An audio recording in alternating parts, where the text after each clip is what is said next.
Good morning बच्चों। Class 4 के computer जो है ऑनलाइन क्लास का ये पहला दिन है। आप लोग ध्यान से देखें, पहला चैप्टर में हम चले हैं। इस वीडियो को देखने से पहले जो है आप लोग थोड़ा ये बात का ध्यान में रख लीजिए कि आपके पास बुक अगर रहेगा तो आप लोग अच्छी तरह से और थोड़ा बेहतर कर सकते हैं। वैसे आप लोग को बुक के माध्यम से ही यहाँ क्लास लिया जा रहा है। थोड़ा ध्यान से सुने और देखें। पहला चैप्टर का नाम है आप लोग का computer memory and storage. Computer memory and storage है, जैसे आप लोग मोबाइल में मेमोरी लगाते हैं या कोई चीज़ को रखते हैं तो वो स्टोर होता है। स्टोर कहाँ होता है? तो वो मेमोरी में ही होता है। आजकल जितने भी मतलब फ़ोन निकला है, बड़े बड़े फ़ोन हैं, उसमें अलग से मेमोरी लगाने की ज़रूरत कम पड़ती है। उसके अंदर ही इतना बड़ा मेमोरी रहता है कि उसी के अंदर सारा डाटा को सेव किया जा सकता है। ठीक है, तो ये कंप्यूटर का भी एक मेमोरी होता है। कंप्यूटर की मेमोरी मुख्य रूप से उसका होता है हार्ड डिस्क। उसके अलावा भी लोग पेन ड्राइव में या डीवीडी में, सीडी में रख सकते हैं। ठीक है, तो हम आते हैं इस चैप्टर के स्टार्ट, आगे बढ़ते हैं। लाइक आवर ब्रेन, आप ब्रेन समझते हैं? ब्रेन मतलब जैसे मेरा अपना दिमाग हुआ, उसी तरह कंप्यूटर भी होता है। एक computer store the data temporarily और परमानेंटली यूजिंग शॉर्ट टर्म और लॉन्ग टर्म मेमोरी। यानी कंप्यूटर जो डाटा को स्टोर करता है यानी जमा करता है। स्टोर समझते, जैसे मान लीजिए कोई आप लोग के गांव घर में कोई आलू रखने जाते होंगे ना स्टोर में। स्टोर समझते, वहाँ सब सारे सामान को स्टोर करके रखा जाता है। उसके बाद जब ज़रूरत पड़े तो आप वहाँ से ले सकते, सुरक्षित रहता है।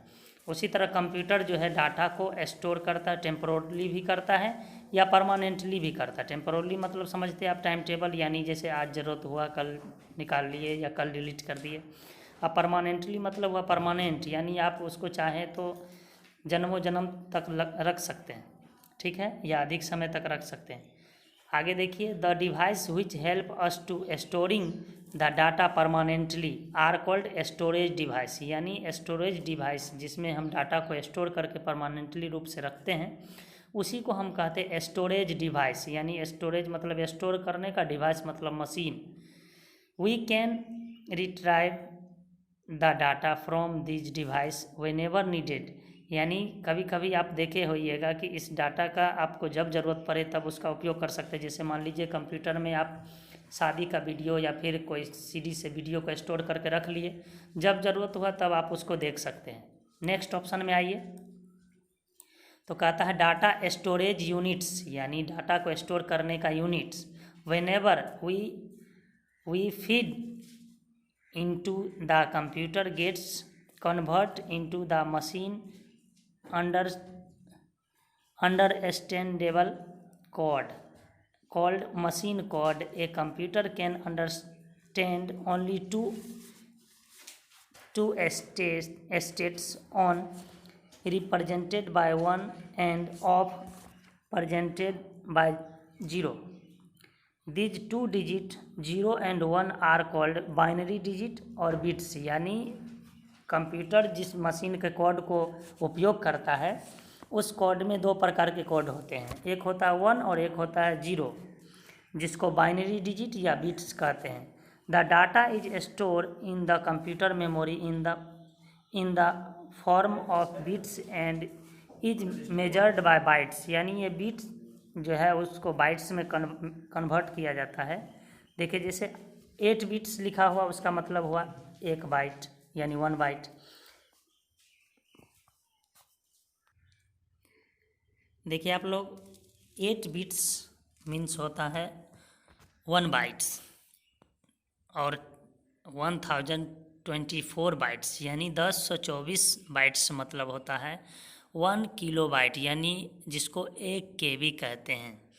उसके बाद 1024 KB मीन्स होता है 1 मेगाबाइट, जिसको 1 MB कहते हैं। जैसे आप लोग मोबाइल में MB यूज करते हैं। फिर 1024 MB बराबर होता है 1 गीगाबाइट्स, यानी जिसको 1 GB कहते हैं। 1024 GB बराबर होता है 1 टेराबाइट, जिसको 1 TB कहते हैं।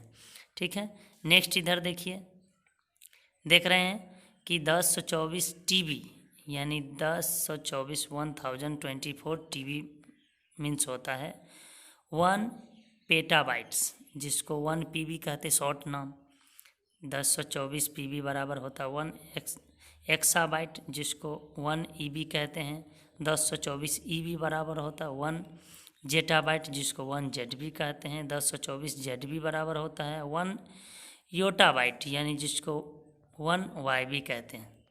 फिर नीचे में कुछ ऑप्शन दिया हुआ है, आइए। टाइप्स ऑफ मेमोरी में, यानी कंप्यूटर का मेमोरी कितने प्रकार के होते हैं। Computer memory is of 3 types: primary memory, read only memory and secondary memory. The classification of computer memory is show in figure. Figure में देखिए गौर से, कंप्यूटर मेमोरी को 3 पार्ट में बांट दिया। प्राइमरी जिसको इंटरनल कहते हैं, रीड ओनली मेमोरी जिसको रोम कहते हैं, सेकेंडरी मेमोरी जिसको एक्सटर्नल मेमोरी कहते हैं। एक्सटर्नल मतलब अलग से जो लगाते हैं हम। प्राइमरी मेमोरी में आ गया रैंडम एक्सेस मेमोरी जिसको रैम कहते हैं। उसके बाद रीड ओनली मेमोरी सिर्फ रोम ही होता है, उसका डिवाइडेशन नहीं है। आइए सेकेंडरी मेमोरी क्या होता है, जिसमें हार्ड डिस्क, आपको एक्सटर्नल हार्ड डिस्क भी आजकल देखने का आपको मिलता होगा, जैसे किसी दुकान पर लोग मूवी या फिर सीरियल वगैरह को रखते हैं उसमें डाउनलोड करके। उसके बाद CD होता है, वो तो आप लोग देखे ही हैं। DVD होता है, वही थोड़ा बड़ा कैसेट होता है, यानी कैसेट सेम होता है, उसका कैपेसिटी अधिक होता है। ब्लू रे डिस्क होता है, फ्लैश ड्राइव होता है, मेमोरी स्टिक होता है या पेन ड्राइव होता है। इस तरह से जो है अब इसी का क्लासिफिकेशन के बारे में जो है इसका डिफाइन किया गया है, जिसके बारे में हम कल अध्ययन करेंगे। आज के लिए इतना ही, धन्यवाद।